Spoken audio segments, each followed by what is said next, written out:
I never believed love could begin with a stranger. Yet that was my reality. One moment I was standing in front of the mirror, dressed as a bride. The next, I was walking toward a man I had never spoken to before. The whispers of the guests echoed in my ears, the weight of every step pressing on my heart. Married at first sight.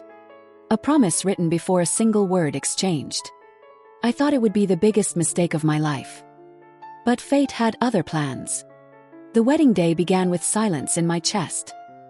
A silence louder than any music playing in the hall.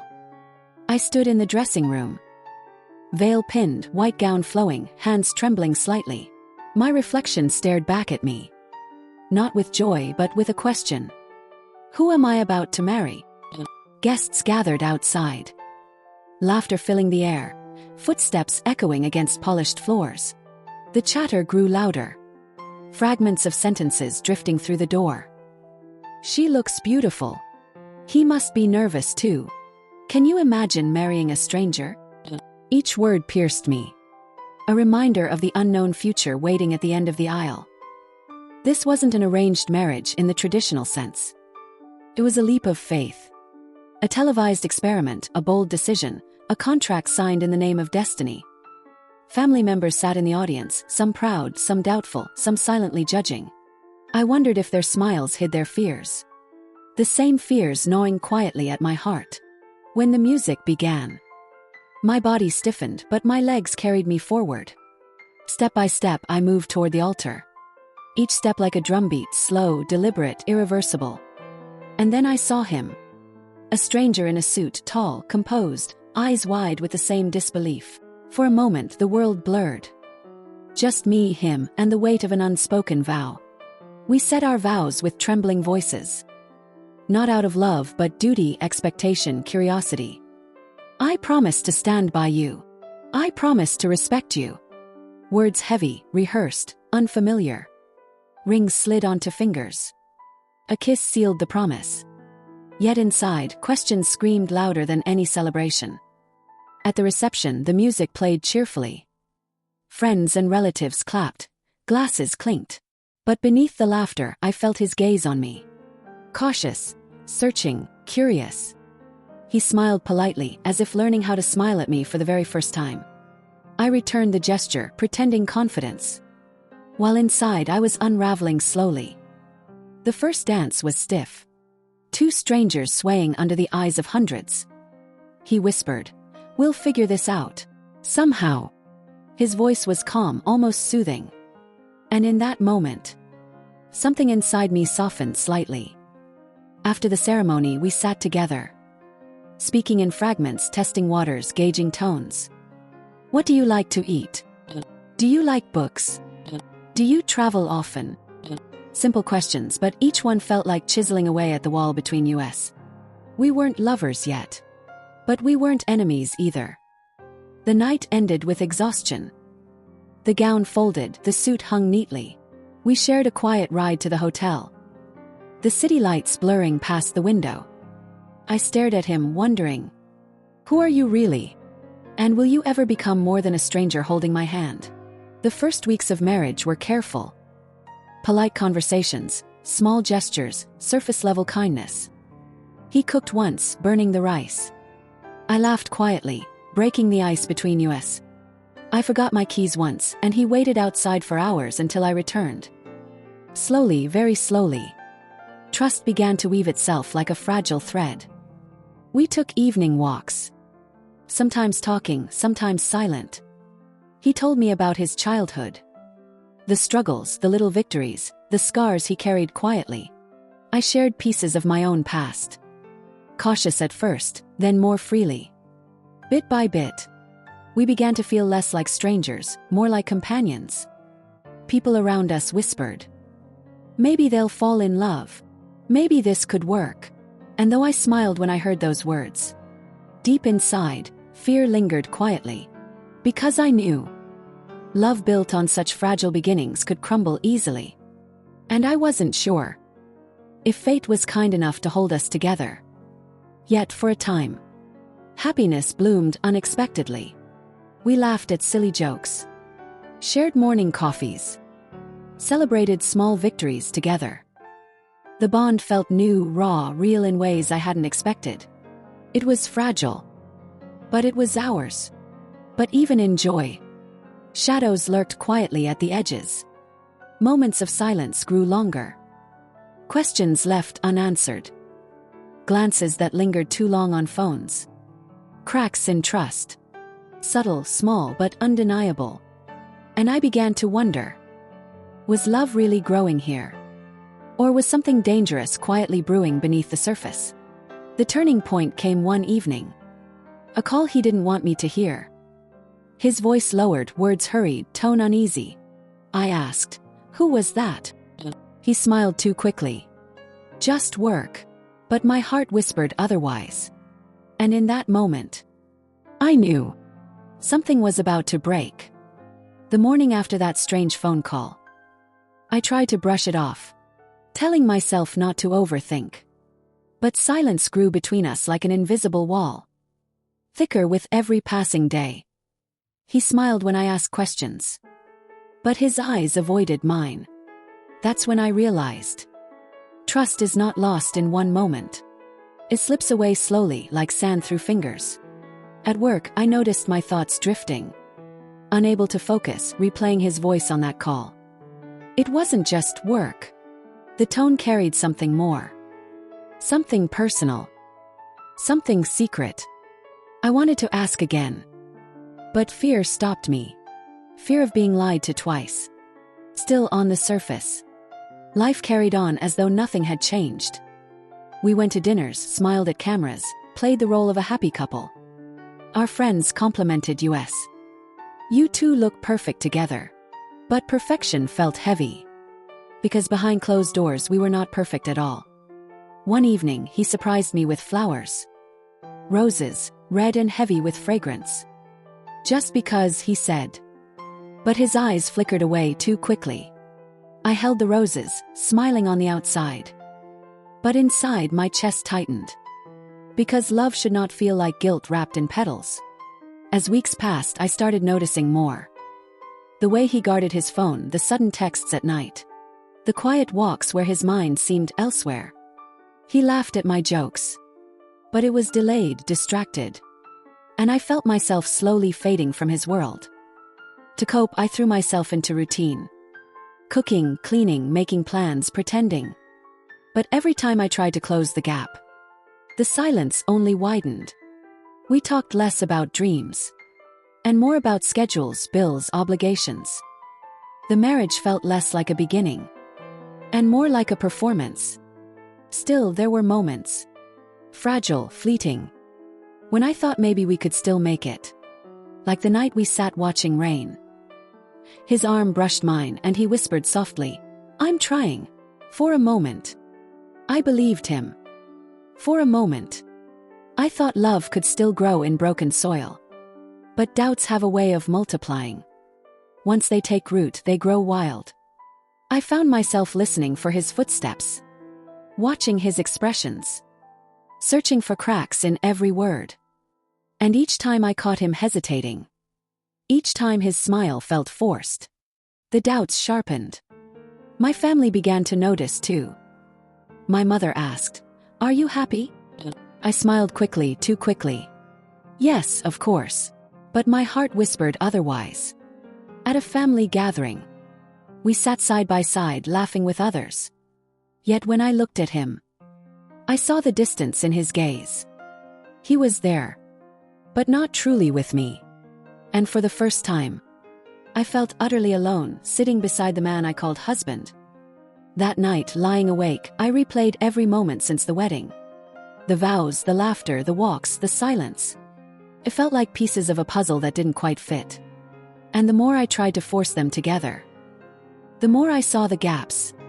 I started questioning myself. Was it me? Was I too cautious, too demanding, too cold? Or was he simply drifting toward something or someone else? To silence the storm in my chest, I decided to test his honesty. One morning, casually, I asked, "Do you ever regret this marriage?" His fork paused midair. His smile froze. And then he said, "No, not at all." But the pause before his answer echoed louder than the words themselves. From then on, I carried a quiet ache, a gnawing suspicion that refused to fade. And though I told myself to stay calm, deep inside I knew the foundation we had built was beginning to crack. Friends noticed too. One whispered to me, "You don't look the same. Is everything okay?" I laughed it off. But the truth was heavy, pressing against my ribs like a secret I couldn't release. And yet, amid the doubts, I clung to small gestures. The way he held the door open. The way he offered me tea when I was tired. I told myself, maybe love is hidden in small acts. Maybe I was imagining the shadows. But deep down, I knew shadows don't appear without light being blocked. Something or someone was casting that shadow over us. And I couldn't ignore it much longer. The breaking point arrived quietly. Not with a scream but with a whisper. One evening I caught him smiling at a message on his phone. When I asked who it was, he hesitated too long before answering. "It's nothing. Just a friend." But that friend would become the beginning of my unraveling. And I knew, sooner or later, everything was about to break.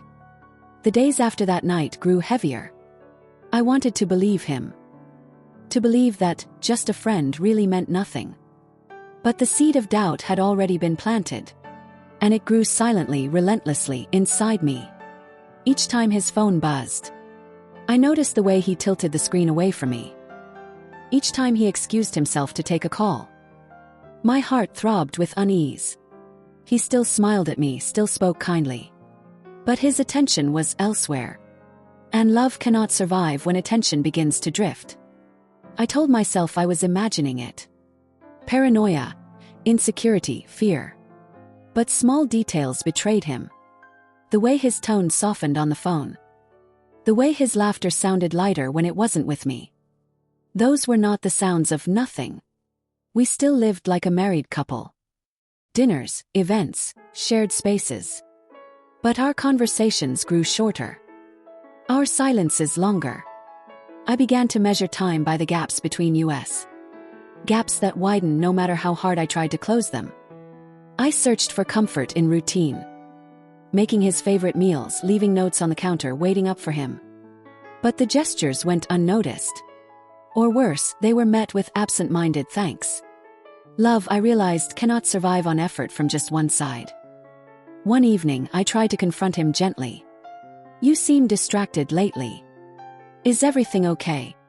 He smiled too quickly, too politely. "I'm just busy." But busy didn't explain the glow in his eyes when he read his phone. I wanted to scream, demand answers, break the silence open. But fear held me back. Fear that if I asked directly, the truth would shatter me completely. So I stayed quiet, playing the role of the patient wife. While inside, storms raged louder every day. At family gatherings, I kept the mask on. Smiles, laughter, polite words. While my eyes searched his every movement. Did he glance at his phone? Did he look restless to leave? Every sign felt like proof. Though I had none solid enough to confront him. Friends continued to praise us. "You two are so lucky.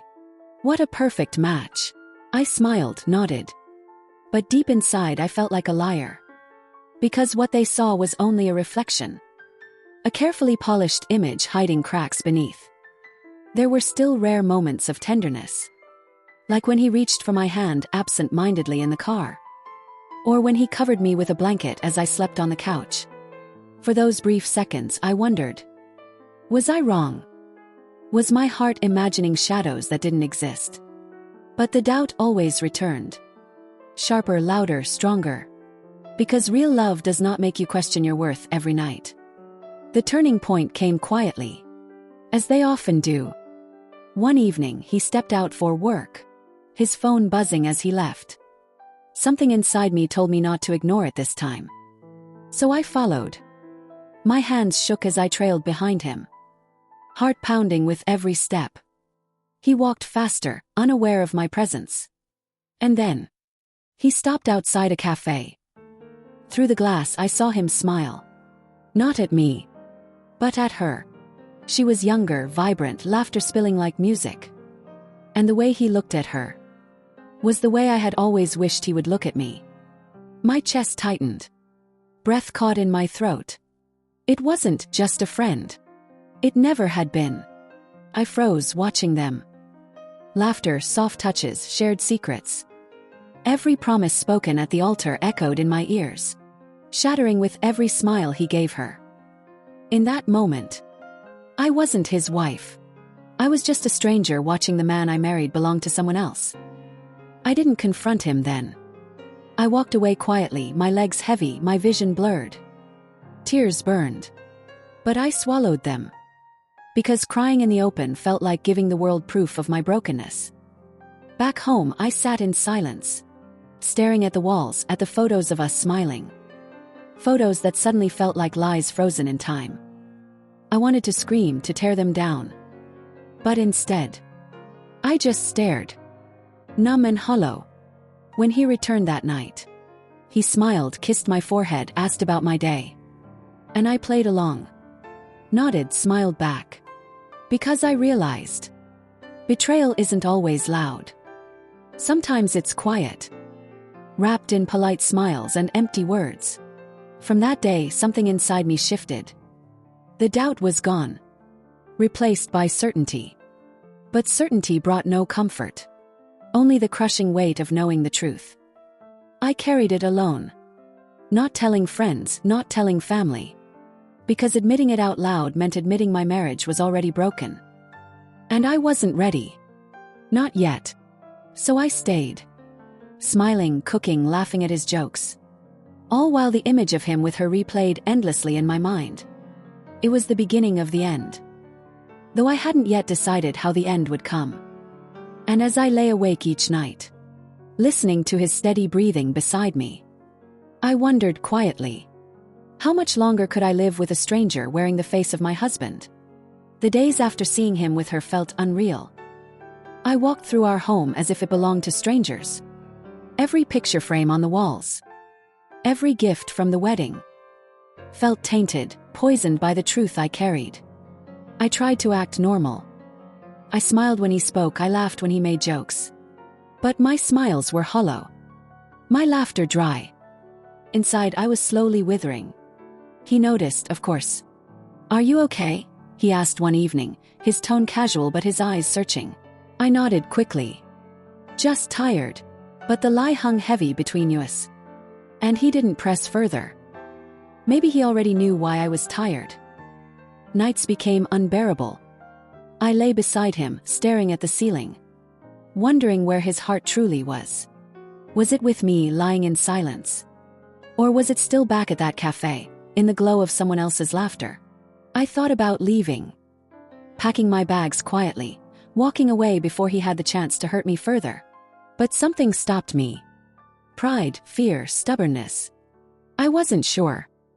Maybe it was the foolish hope that he would come back to me. Fully, truly, honestly. Or maybe it was the burning need to understand. Why her? Why not me? So I stayed. Watching, listening, waiting. Each detail etched itself into my memory. The way his smile was softer on the phone. The way he guarded his texts. The way he seemed lighter when he left the house. Lighter, as if freedom waited for him beyond our front door. At gatherings, people continued to admire us. Such a beautiful couple. You're lucky to have each other. I smiled, nodded, thanked them politely. But every compliment cut deeper. Because I knew the truth behind the facade. My family sensed it too. Though I hid it well. My sister once pulled me aside. "You seem different. Is something wrong?" I shook my head, forcing a smile. "Everything's fine." But her eyes lingered on me, doubtful, worried. And I knew she saw through the cracks, even if she didn't speak it aloud. I began keeping my own secrets. Moments when I trailed his steps quietly. Checking receipts in his pockets. Listening to the tone of his voice when he said, "Just a friend." Each clue added weight to the truth I already carried. But with each discovery, my pain transformed.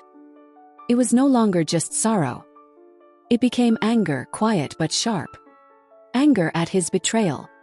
Anger at myself for letting it happen unnoticed. Anger at the silence I carried every day. I still cooked his meals. Still folded his shirts. Still played the role of his wife. But beneath the surface, something inside me hardened. The part of me that once clung to hope was slowly turning cold. One night I tried again to reach him. We sat at the table, candles lit, plates between us. I looked at him, searching for the man I had once hoped to love. "Do you think we're happy?" I asked softly. He hesitated, fork hovering midair. "Of course," he said, smiling quickly, too quickly. But his eyes betrayed him. They flickered away, as if he couldn't hold my gaze for long. And in that moment, I knew my question had already been answered. After that, I stopped asking, stopped searching, stopped waiting. Instead, I began to prepare. I didn't know exactly for what, but I knew the day would come when the truth could no longer be ignored. The day when his lies would collapse under their own weight. And when that day arrived, I needed to be ready. The tension thickened in our home. Conversations grew shorter, colder. He came home later, his excuses rehearsed, his smiles thinner. And though he believed I hadn't noticed, I had. I noticed everything. Even the way he looked at me was different. Not cruel, not distant, but guilty. As if he knew I saw through him. But neither of us wanted to speak the words aloud. Because speaking them would destroy everything. And yet, destruction was coming. Inevitable, unstoppable. I felt it in the silence between us. In the way my chest tightened every time his phone buzzed.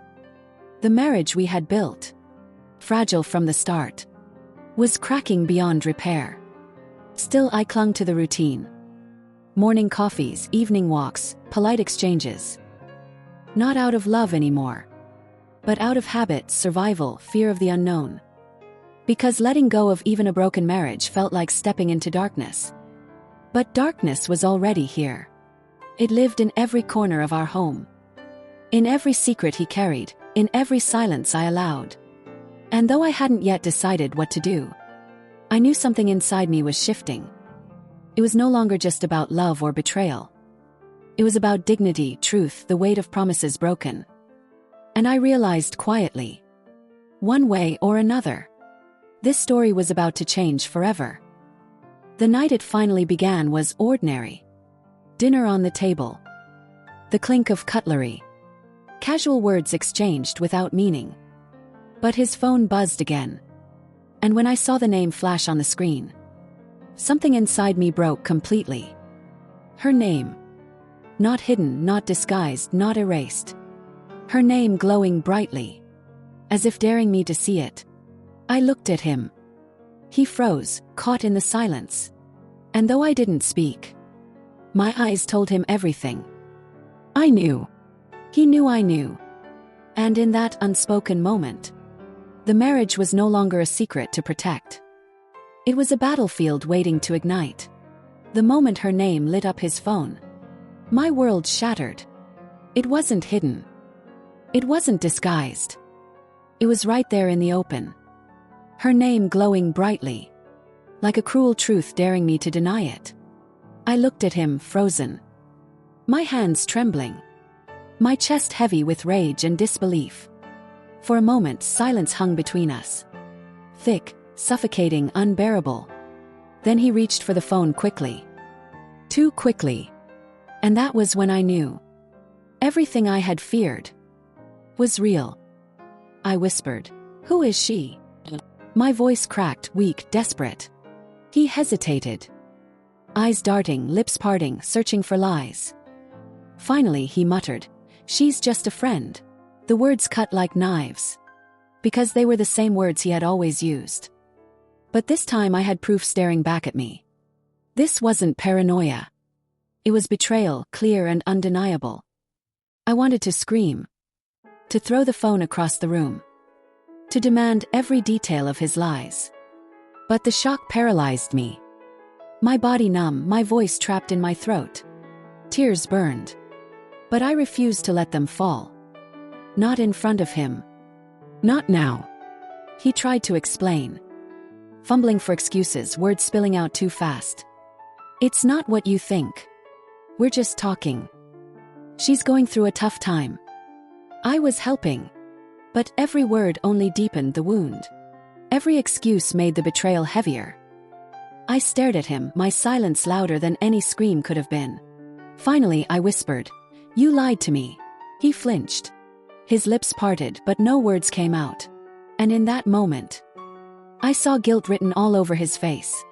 The man I married at first sight, the man I tried to build a life with, had already chosen someone else. The vows, the promises, the fragile trust we had built, all shattered in one instant. That night I didn't sleep. I lay in the dark, my mind spinning with questions. How long had it been going on? What had he told her about me? Did he ever love me at all? Every whisper, every laugh, every stolen glance I had witnessed, replayed in my head like cruel reminders. And with each replay the pain grew sharper, until it was no longer just pain. It was rage. The next morning I couldn't look at him. He spoke softly, pretending normalcy. But his voice grated on my skin. I moved through the house like a ghost. Cold, silent, detached. And inside, something dark began to stir. At first it was only a thought. A whisper in the back of my mind. What if I made him feel what I feel now? I tried to push it away, telling myself revenge was wrong, dangerous, foolish. But the thought returned, louder each time. Because love betrayed does not fade quietly. It burns, it festers, it hungers for justice. And my heart, broken and raw, demanded balance.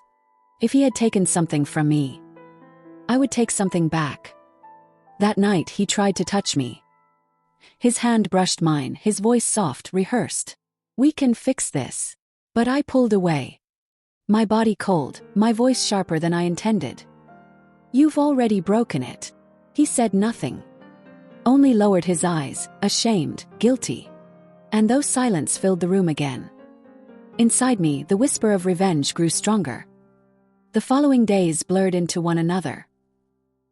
He tried harder to mask his betrayal. But the cracks were too wide, the lies too shallow. Every smile he gave me felt poisoned. Every word tasted bitter. I could no longer see him as my husband, only as my betrayer. I began to plan quietly. Not fully, not yet. But in fragments. I imagined exposing him in front of our families. I imagined telling her the truth. I imagined walking away and leaving him with nothing. Each scenario played out in my mind. Thrilling, terrifying, intoxicating. But one fear lingered. What if someone finds out it was me? What if the revenge I sought destroyed me in the process? The thought terrified me. But it didn't stop me. Because the desire for revenge was stronger than fear. One evening, while he showered, I picked up his phone. My hands shook, my breath shallow. But I unlocked it. And there it was. The proof in black and white. Messages. Hundreds of them. Laughter, confessions, promises. Words he had never spoken to me. Words I had longed to hear, now given to someone else. My chest burned. My fingers trembled as I scrolled. Every, "I miss you." Every, "Wish you were here." Every heart emoji. It was like swallowing poison with every line. And yet, in that poison I found clarity. This wasn't an accident. This wasn't harmless. This was betrayal, deliberate and cruel. And for the first time, I felt no doubt, no hesitation. Revenge was no longer just a thought. It was a promise. That night I lay beside him, pretending to sleep. But inside my mind was alive, racing, planning. If he had broken me, I would break him. If he had taken my trust, I would take his peace. And so, the first seed of revenge was planted. Small, quiet, hidden, but growing stronger with every breath I took. The morning after I read his messages, I felt like a different person. He sat across from me at breakfast, sipping coffee, scrolling through his phone. And all I could think was, "You don't know I know." He smiled, asked about my day, offered me toast. I answered softly, calmly. Though inside storms raged. It was strange. Pretending nothing was wrong while holding a secret so heavy. But that secrecy gave me power. And for the first time since the wedding, I felt in control. Still, the pain lingered. Sharp, unrelenting. Every glance at him reminded me of betrayal. Every sound of his laughter reminded me of the lies. I wanted to confront him, scream, demand the truth from his lips. But I stopped myself. Because anger spoken too soon would ruin my plan. Instead, I watched. I studied his movements, his habits, his routines. I memorized the times he left, the places he claimed to go, the excuses he used. Knowledge became my weapon. And I sharpened it quietly. At work, I smiled through meetings. But my mind was elsewhere. At night, I lay awake, staring at the ceiling, replaying the messages over and over. Each word was gasoline, fueling the fire of revenge growing inside me. He thought he was clever. Thought his secrets were safe. But he didn't realize. Every lie he told was a thread I pulled tighter. And soon, the whole fabric of his life would unravel in my hands. There were moments of weakness. Moments when I doubted myself. What if I was overreacting? What if exposing him destroyed not just him but me too? What if people blamed me for staying silent for so long? But then I would remember her name glowing on his screen. Her laughter in the cafe. The words, "I miss you," written so easily to her, never to me. And in those moments, my doubt turned to steel. I didn't just want to hurt him. I wanted him to feel every ounce of pain he had given me. I wanted him to lie awake at night, haunted by betrayal. I wanted him to know what it was like. To have trust ripped from your chest with bare hands. The first step was small. But deliberate. I began saving screenshots of his messages. Carefully, secretly. Each one a piece of evidence. Each one a weapon waiting to be used. The risk thrilled me. My hands shook as I sent the files to a hidden email account. What if he sees me? What if he finds out? The danger made my heart pound. But the power made it worth it. I started keeping a diary. Writing everything down, every lie, every suspicious move. Not because I needed to remember, but because I wanted proof. Proof that I wasn't crazy. Proof that the betrayal was real. And one day, that proof would destroy him. Around him, I became colder. Quieter. Distant. He noticed, of course. "You've been different lately," he said one evening. I forced a smile. Just tired. The same lie I had used before. But this time, it was my shield. He believed me. Or at least pretended to. And that gave me space. Space to plan. I thought of telling her. Sending her the messages, exposing him to the woman he adored. I thought of telling his family. Watching their respect for him collapse in an instant. I thought of waiting until a family gathering. Reading the messages aloud for everyone to hear. Each scenario played in my mind. Each one darker, sharper, more intoxicating. But I knew I had to be careful. Because revenge is not just about the act. It's about timing. Precision. Impact. And if I moved too soon, the effect would be lost. Still, I couldn't wait forever. Because every day I carried this secret, I was dying a little inside. And the longer I stayed silent, the bolder his betrayal became. One night he came home late again, smelling faintly of perfume that wasn't mine. He smiled, kissed my cheek, whispered, "I love you." And I wanted to laugh. Laugh at the audacity of his lies. But instead, I nodded softly, whispering back, "I love you too." And in that lie, I felt the sharp thrill of revenge beginning to take shape. Because I wasn't his wife anymore. I was his judge. His executioner. And soon, he would learn what it meant to betray me. The fear still lingered. What if someone finds out it was me? What if the plan backfires? What if I end up looking like the villain? But then I reminded myself. He had already cast me as the fool. And I would rather be the villain than remain the fool. That night, I opened my hidden folder. Staring at the evidence collected, the messages saved. And for the first time, I smiled. Because the game had begun. And I was no longer afraid of losing. The plan was no longer just an idea. It was becoming real. Each day I grew bolder. Each day the danger felt less like fear and more like fire in my veins. I started testing him. Tiny, deliberate traps. Asking about his day in ways I already knew the answers to. Mentioning names, places, times I had seen in his messages. And every time he lied. Every time his eyes darted away. I felt stronger. It was strange. The closer I got to revenge, the more alive I felt. The woman who once walked into this marriage shy and uncertain was gone. In her place stood someone sharper. Colder. More dangerous. I wasn't reckless, though. Revenge without control is chaos. And chaos leaves traces. I needed precision. Patience. Calculation. So I began to weave my plan carefully. Piece by piece. Thread by thread. Like a spider spinning a web.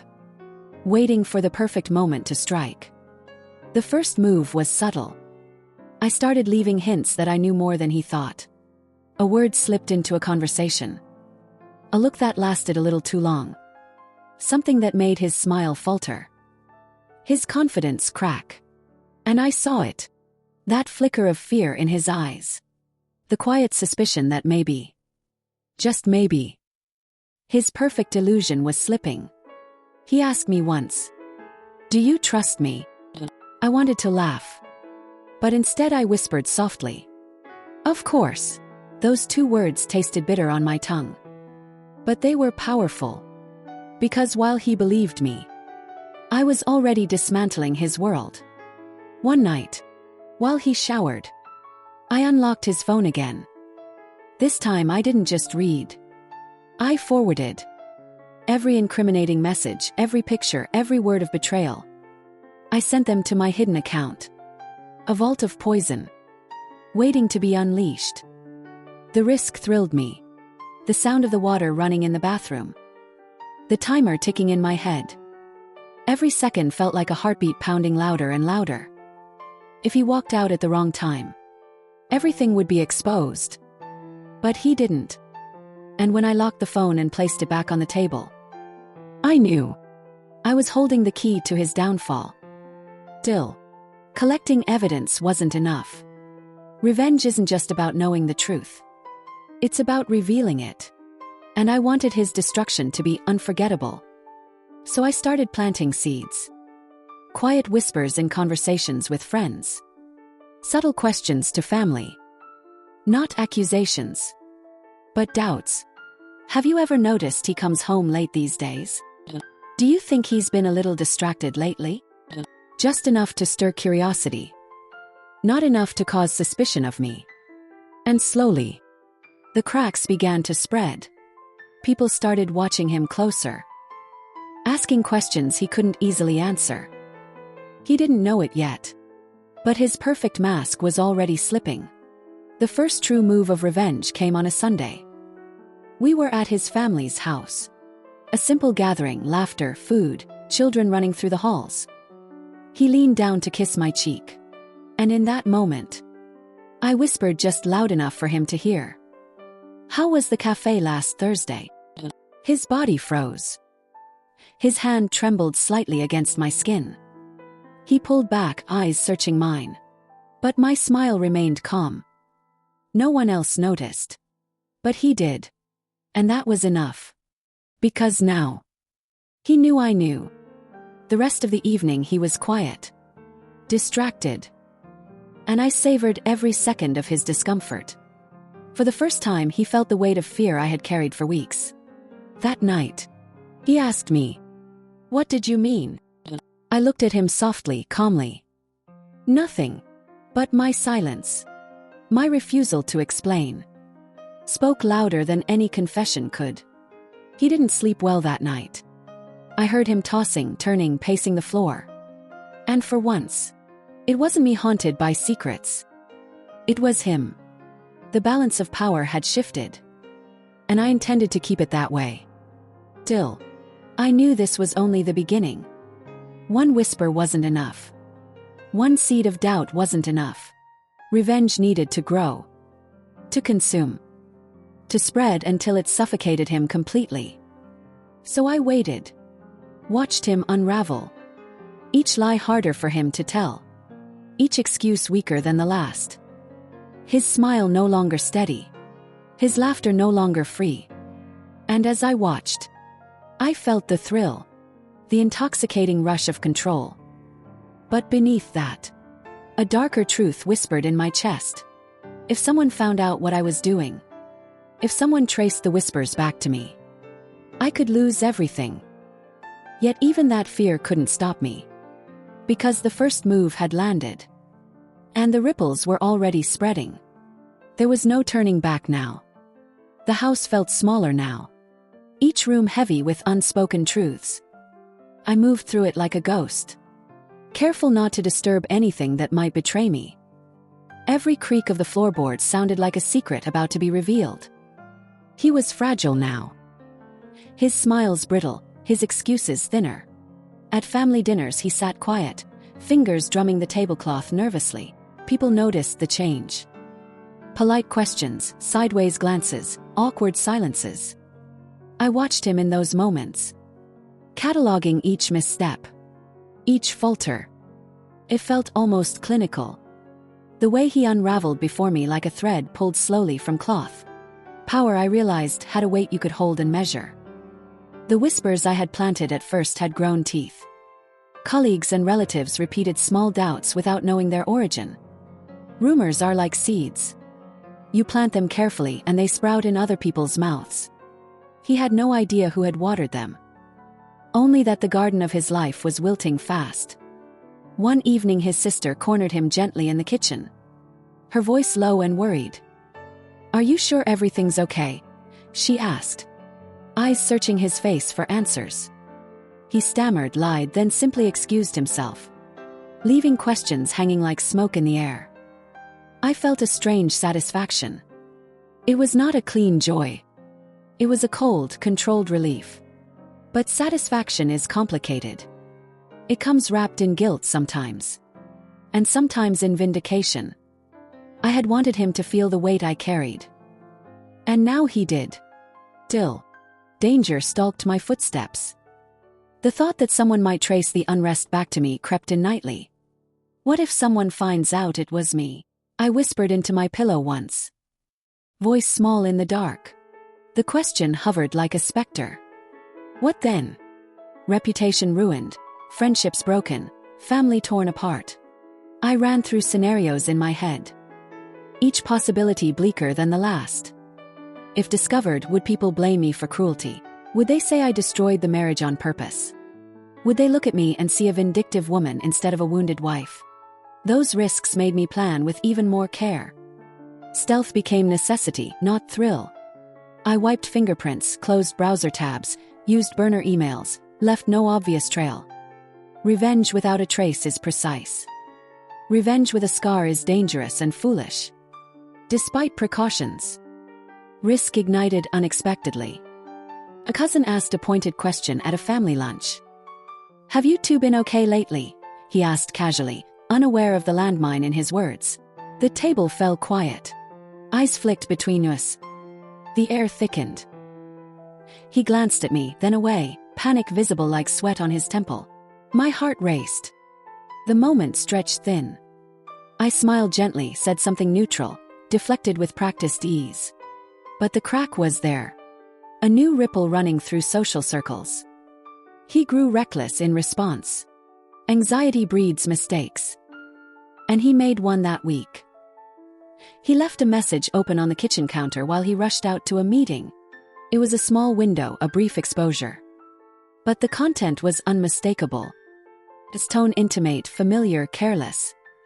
I stood over it like a judge at the bench. Hands steady though my chest hammered. I copied the exact lines, saved them in my hidden vault, closed the window as if nothing had happened. This evidence was not for immediate spectacle. It was for leverage. And leverage must be used sparingly. At work, people started to take sides without even knowing the full story. Some asked me if I was okay. Others avoided me altogether. A few offered awkward sympathy. The social map of our lives redrew itself quietly. Alliances shifted like pieces on a board. He confronted me that night. Voice low and pleading, eyes rimmed with panic. "What are you doing to me?" he demanded. The accusation thinly veiled as fear.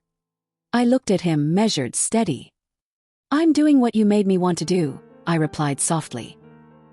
His anger flared, then raged, then crumpled into shame. The cycle I had watched for weeks. The first true consequence landed the next day. His manager called him into a meeting. A client complaint surfaced out of nowhere. He returned pale, hands trembling, the look of someone who had been exposed to bright light too sudden to bear. "What happened?" I asked calmly, voice neutral. He could only shake his head, no answer forthcoming. I watched the professional fallout with a conflicted heart. His career wobbling because of whispers I'd sown. It felt like justice. And yet, in quiet moments, a voice in my head asked if I had gone too far. The marriage was collapsing, yes. But a life was also unraveling piece by piece. Friends began asking questions I didn't incite. Curiosity fed by small facts I'd leaked subtly. His mother asked to speak in private.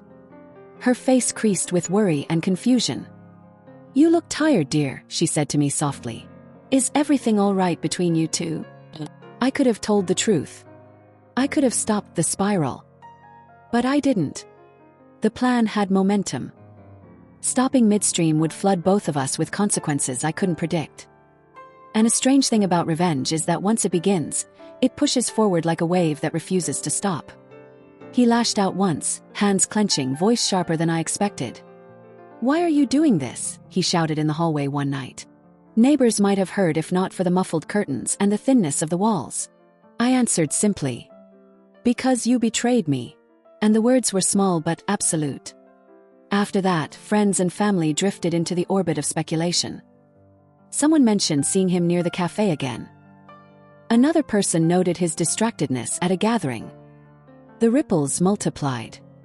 Consequences folded into consequences. Reputations teetered on the edge of collapse. And still, the cost to me remained hidden but present. Sleepless nights, flinching at his name, the constant calculation of the next move.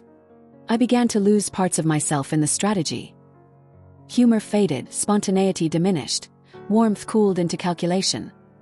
What I wanted was justice, yes. But the hunger for it was changing me into someone I barely recognized. A close friend finally confronted me privately. Eyes searching, voice soft. "Are you okay? This seems to be hurting you as well," she said. Worry plain in her tone. I wanted to tell her everything. The betrayal, the messages, the plan. But I kept my mouth shut. "Don't worry," I lied smoothly. "I'm handling it." The danger of discovery remained. Every text I sent to my hidden account, every whisper I planted, every subtle nudge at a family dinner carried risk. If one person connected the dots, the truth of my orchestration would blow up in my face. I could lose friends, family respect, maybe even custody of certain dreams I had held close. And yet, despite the fear, the plan continued. Because the wound burned too brightly to ignore. His life faltered, his lies came home to roost, and the consequences rippled outward like pebbles in a pond. What started as a private pain had become a public unraveling. And there was no turning back now. In the quiet of the night, I sometimes whispered apologies to the dark. Not to him. Not to anyone else. But to myself. "Forgive me," I would say. For becoming the person I had to be to survive this betrayal. The cost of revenge was becoming clearer.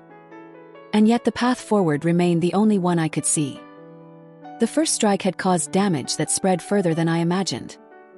And as the noise of social fallout grew around us, I braced for the bigger storm that I knew was still coming. The morning of the final reveal arrived like a held breath. I woke before dawn, heart hammering with cold clarity. Today would not be ordinary. Today would end or begin something permanent. I dressed carefully, not to impress, but to be unshakable. Every movement felt deliberate, practiced, controlled. He moved through the house like a man still clinging to normalcy. He kissed my cheek goodbye, his lips clumsy with routine. I watched him go. The door clicked shut, and my pulse surged. I had arranged everything to fall into place perfectly. Timing was everything. I packed a small bag, a notebook, my phone, printed copies of messages, the screenshots I had hidden for weeks. I placed a copy in an envelope addressed to his mother, another to his manager, another to his sister. Each envelope was a slow detonator, placed where it would cause maximum collapse.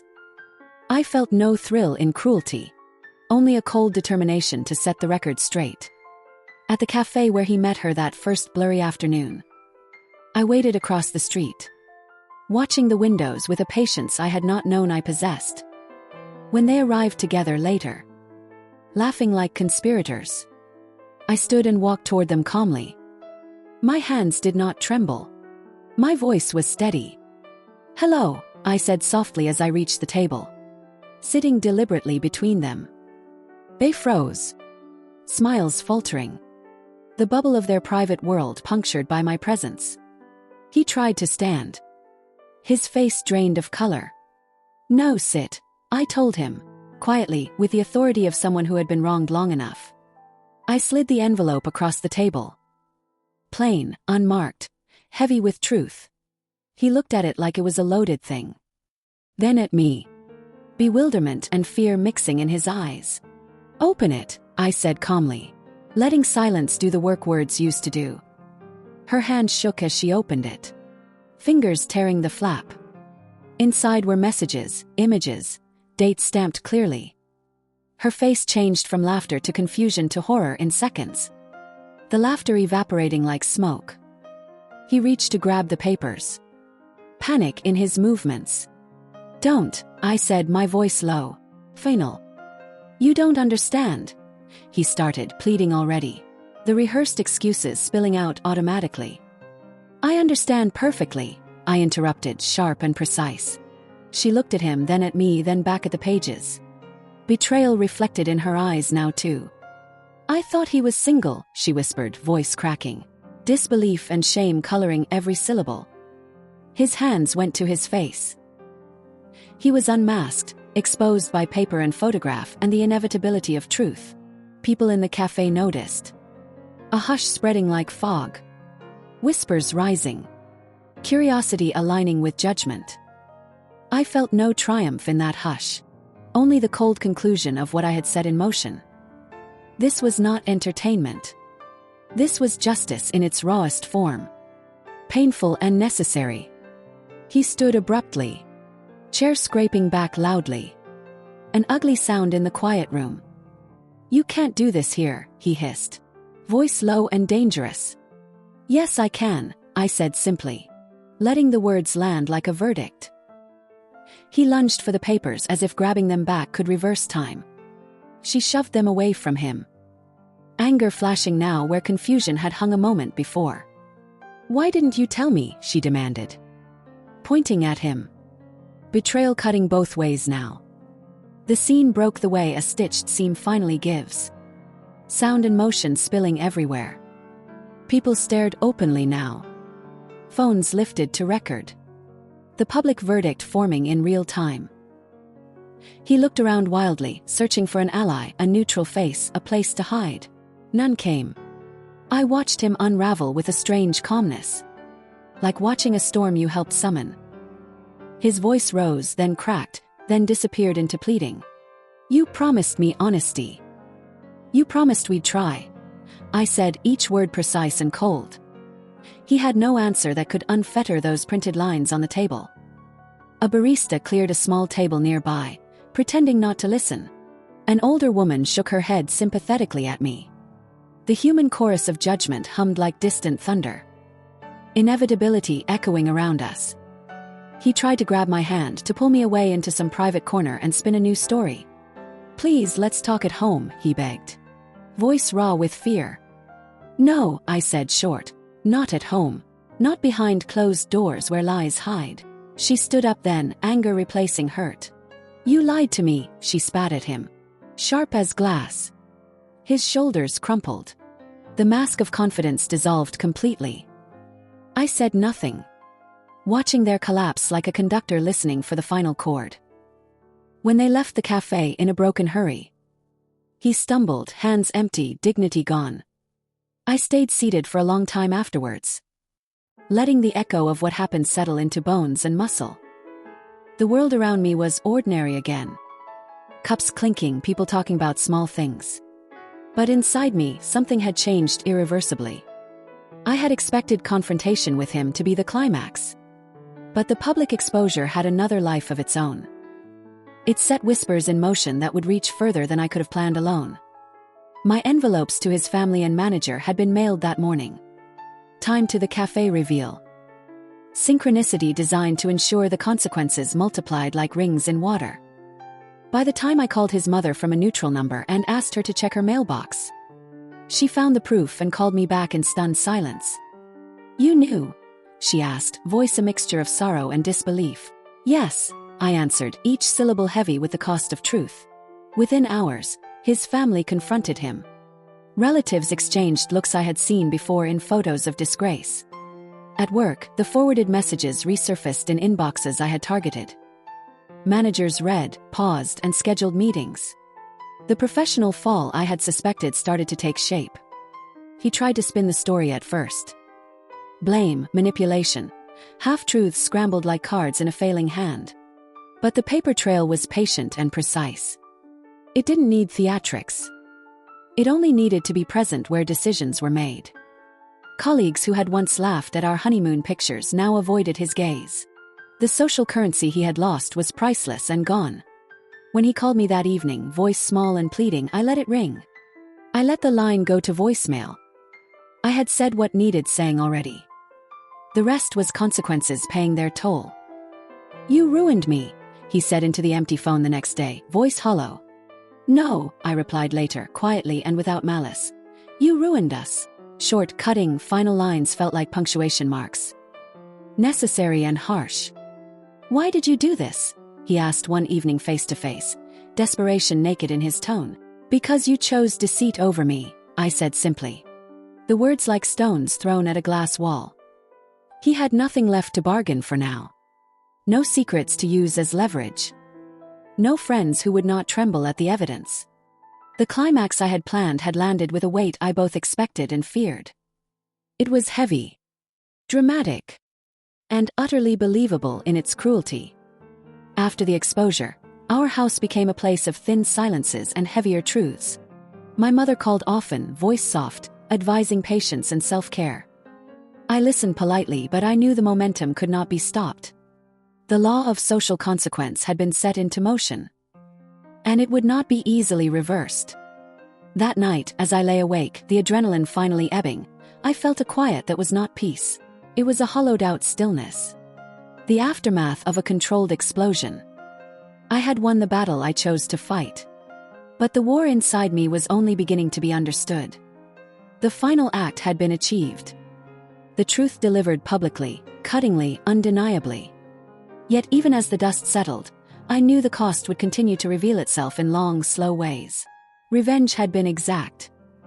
But it had left traces on everything it touched. The cafe confrontation had been only the beginning. I thought exposing him there would end things quickly.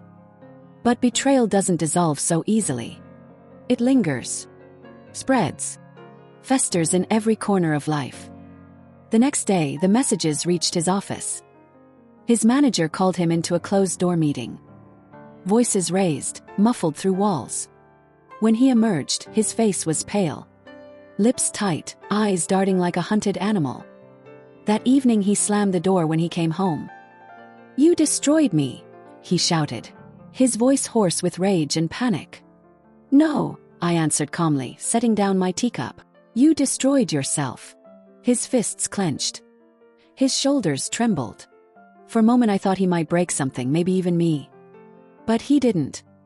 He just collapsed into the chair, covering his face with both hands. The sound of his breathing was ragged, desperate. Why here? Why in public? He asked finally, his voice barely holding together. Because lies thrive in shadows, I whispered. I wanted the truth in the light. He slammed his hand on the table. Startling but hollow. You've humiliated me. Do you understand? I can't go to work, I can't face my family. You couldn't face yourself. I cut in sharply, my words slicing through his excuses like glass. He froze. His eyes locked on mine. And for the first time, he didn't look angry. He looked small, diminished. The man who once carried himself with confidence now sat crumpled in his own ruin. The next days blurred. His mother called me, her voice trembling. We had no idea, she said softly. We're so sorry for what he's done. Her sorrow carried both compassion and disappointment, as though she couldn't quite decide which way to lean. His sister texted me late at night. You didn't deserve this. Thank you for telling the truth. Those words hit me strangely. Comfort wrapped in sadness. Because though I had truth, I had no joy. The revenge had struck. But the satisfaction I imagined was muted, complicated. I saw his pain, his unraveling. And while part of me relished it, another part of me felt the shadow of guilt creep in. At work, whispers followed him everywhere. A colleague accidentally left his name out of an email thread. A quiet but deliberate exclusion. Reputation once lost is rarely restored. He confronted me again one evening. His voice low, different this time. Please, stop this. His eyes glistened, desperation softening the edges of his anger. Stop what? I asked, though we both knew the answer. You've made me the villain everywhere. You've turned everyone against me. No, I said flatly. You did that when you betrayed me. He stared at me. His mouth opened, closed. No words came. Only silence thick with regret and futility. That night he didn't sleep. I could hear him pacing, whispering to himself, opening and closing drawers. The house was restless, like it carried the weight of our conflict in its walls. The following weekend, his father came to visit. His face stern, his words clipped. You've embarrassed this family, he told his son in the hallway. I overheard every word. Do you know how hard it is to rebuild a name once it's been dragged through dirt? His father's disappointment cut deeper than my revenge ever could. I saw it in his slumped shoulders, his vacant eyes afterward. This wasn't just about us anymore. It was about legacy, respect, the wider circle of reputation. Later that night he whispered to me, his voice broken, barely audible. I've lost everything. I looked at him, cold but honest. Not everything. Not yet. Those words hung between us like a sentence waiting for execution. Because he knew. I still held more evidence. More truths waiting to be released. And I had not promised mercy.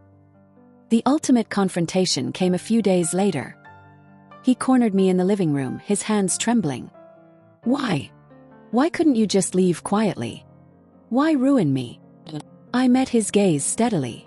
Because you ruined us first. His jaw clenched. His eyes brimmed with tears. For a long time neither of us spoke. The silence louder than any scream. Finally he whispered, I loved you. No, I said sharply.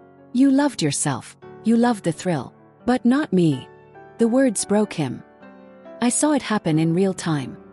His body shook. His face crumpled. And for once, he had no lie left to offer. The revenge I had planned for so long was complete. The exposure, the confrontation, the destruction of the illusion he had built. But as I watched him collapse into himself, I realized something unexpected. Revenge ends the lie. But it doesn't heal the wound. The silence after his collapse felt endless. I stood in the living room, staring at the man I once called husband.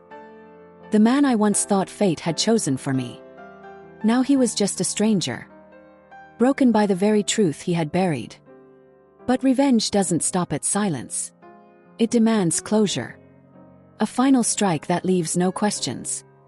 The next morning I made my choice. I gathered every message, every receipt, every hidden detail he thought I'd never find, and I placed them in a neat folder. When he walked into the kitchen, his eyes were hollow, his skin pale. He froze when he saw the folder on the table. "What's that?" he whispered, his voice already trembling. "The rest of it," I said calmly. His hands shook as he reached for it, but I pulled it back before he could touch it. "This isn't for you," I continued. "It's for everyone else." His face drained of color. "You wouldn't," he muttered, his breath catching. "I would," I answered sharply, my voice steady, my heart burning. "You took my trust, my love, my future. Now I'll take your mask." He fell to his knees in front of me, hands pressed together, begging, "Please, don't. I've lost enough already. I can't lose more."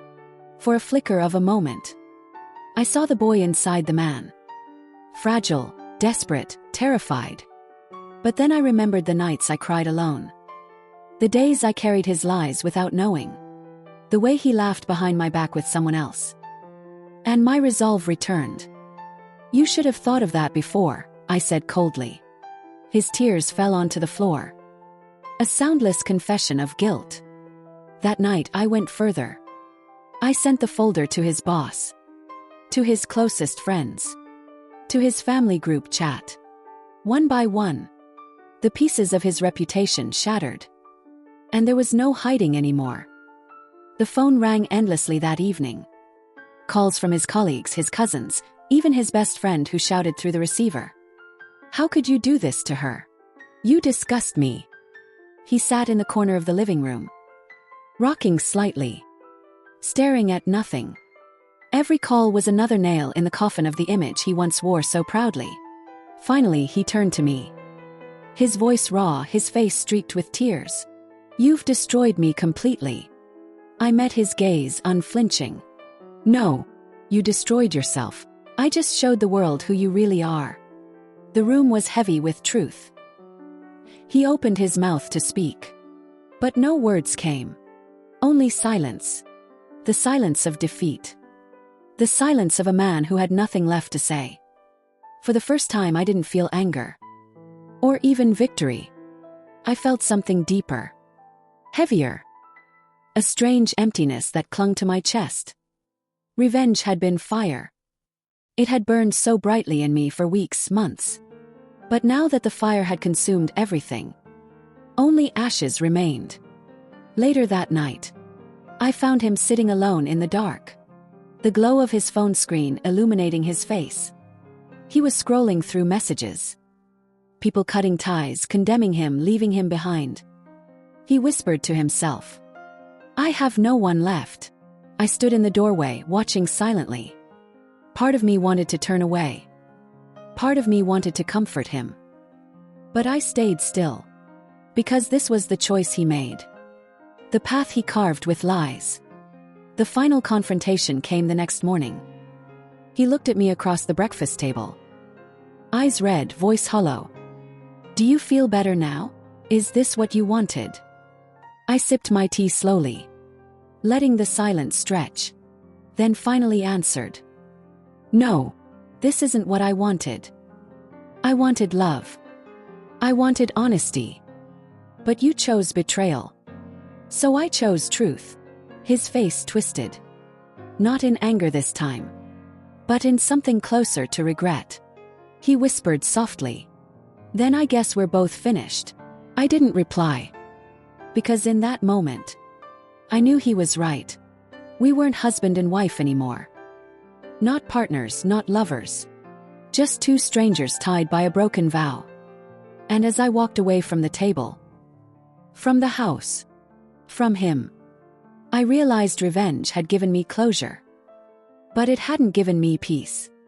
Peace was something I'd have to find elsewhere. The story of our marriage had begun with strangers meeting at an altar. And now, it ended the same way. Two strangers, walking separate paths. Never to return. After the dust settled. After the calls stopped ringing. After the last whisper faded from the walls of our home.